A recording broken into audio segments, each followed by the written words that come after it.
വീണ്ടും വാർത്തകളിലേക്ക്. സംസ്ഥാന സർക്കാരിനെതിരെ പ്രതിഷേധിക്കാൻ BMS നാളെ പത്തനംതിട്ട ജില്ലയിലെ 14 പഞ്ചായത്തുകളിൽ BMS കാൽനട പ്രചാരണ ജാഥകൾ സംഘടിപ്പിക്കുമെന്ന് സംസ്ഥാന സെക്രട്ടറി CB വർഗീസ് പറഞ്ഞു. ഇടതുമുന്നണി സർക്കാരിന്റെ ജനദ്രോഹ നയങ്ങളിൽ പ്രതിഷേധിച്ച് BMS സംസ്ഥാന വ്യാപകമായി നടത്തുന്ന പ്രതിഷേധത്തിന്റെ ഭാഗമായാണിത്. തൊഴിലാളി വർഗത്തിന്റെ പേരിൽ അധികാരത്തിലെത്തിയ ഇടതു സർക്കാരിന്റെ ജനദ്രോഹ നയങ്ങൾ തുറന്നുകാട്ടുകയാണ് ലക്ഷ്യമെന്നും അദ്ദേഹം വാർത്താ സമ്മേളനത്തിൽ പറഞ്ഞു. നിരപരാധികളെ വിളിച്ചുകൊണ്ടുപോയി പോലീസിൽ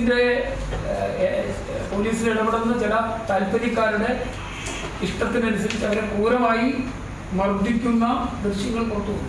ഇന്ന് അതിന്റെ അടിസ്ഥാനത്തിൽ നിയമസഭയിൽ ചർച്ച നടന്നുകൊണ്ടിരിക്കും. ഇവിടെ ഈ ഇടതുപക്ഷ ഗവൺമെന്റിന്റെ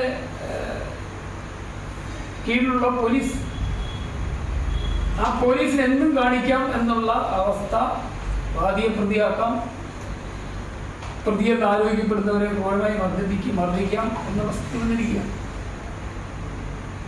അപ്പോൾ ഈ ക്രമസമാധാന നില പാടെ തകർന്നിരിക്കുന്ന അതിനെ സംരക്ഷിക്കുന്നതിന് വേണ്ടിയിട്ടുള്ള അടിയന്തര നടപടികൾ ഉണ്ടാവണം എന്നുള്ളതാണ് മറ്റൊരു കാര്യം. പിൻവാതിൽ നിയമനം അവസാനിപ്പിക്കണം. കേരളത്തില് എംപ്ലോയ്മെന്റ് എക്സ്ചേഞ്ചിൽ പേര് രജിസ്റ്റർ ചെയ്തിരിക്കുന്നവർക്ക് ജോലി ലഭിക്കുന്നില്ല. മറിച്ചൊരു കണക്ക് പറയുന്നത് 1,80,000 പാർട്ടി ബന്ധുക്കൾക്കാണ് വിവിധ വകുപ്പുകളിലൂടെ